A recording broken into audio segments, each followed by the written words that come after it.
Good morning and welcome to Monday morning, the 3rd of January 2022. Today, already 3 days gone by in this new year. We move on into a little chapter called False Prophets as we work our way through the Sermon on the Mount, hearing from various and sundry writers, preachers, teachers, leaders, just all kinds of wide variety, which I appreciate very much. This one today, False Prophets, is based out of Matthew chapter 7, verses 15 through 20. Watch out for false prophets.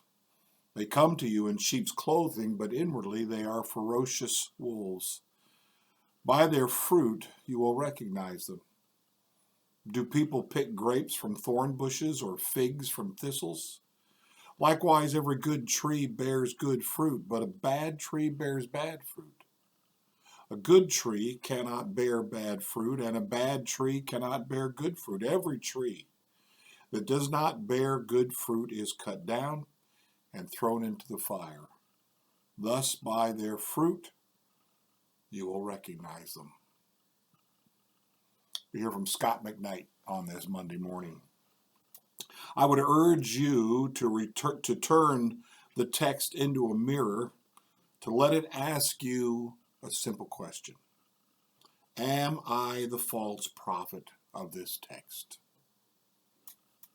Am I the false prophet of this text?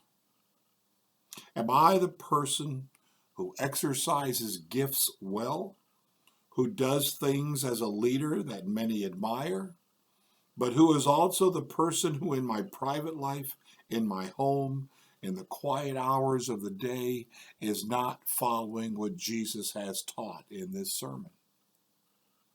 If that is the case, then I would urge you to fall to your knees, confess your sins, wait on the Spirit of God to cleanse your heart, and ask God to quicken in you the way of Jesus, the way of doing what he calls us to do. Sensitive theologians are sometimes nervous about the way Jesus talks, and sometimes we need to exercise a special caution, but we need to trust that Jesus said what he wanted.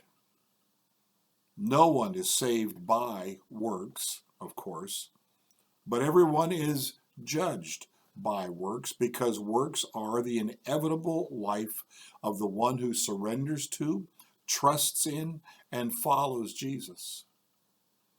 Thus you can tell the true, charismatically gifted leader from the false by their fruit.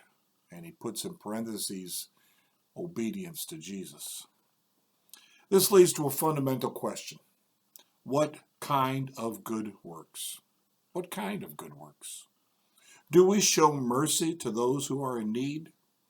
Do we care for the marginalized, unlike the rich man who did not concern himself with the poor man at his gate in Luke 16:19-31?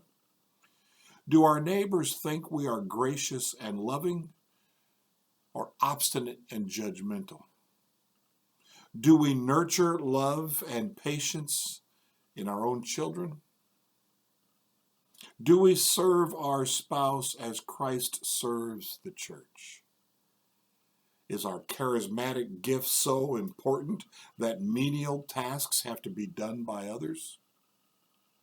Or, put differently, do we expect our spouse to do all the dirty work around the home so we can carry on our holy business? What Jesus is getting at is this. Leaders are, first of all, followers of Jesus before they are leaders.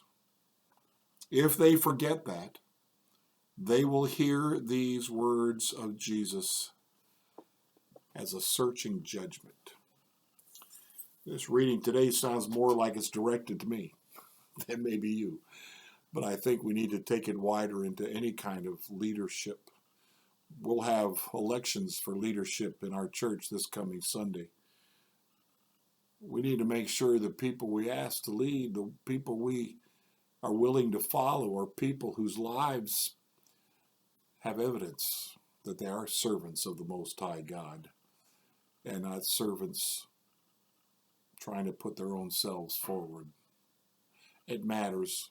We're drawn to charismatic people, but oftentimes charismatic people are that way because they want to be seen. They want to create a following, not for Jesus, but for themselves. John the Baptist is a good one for us to look at. He kept putting himself below Jesus and pointing others to Jesus. That's the kind of leader that Jesus wants. The opposite of John the Baptist is the kind of leader he would call a false prophet. Someone who's very gifted, and yet someone who is not bearing good fruit of the kingdom. They're bearing fruit for their own selves. It's important that we know the word so that we know the warning signs of who is to be followed, who is to be listened to, and who is not. Blessings to you today. Look for the good fruit.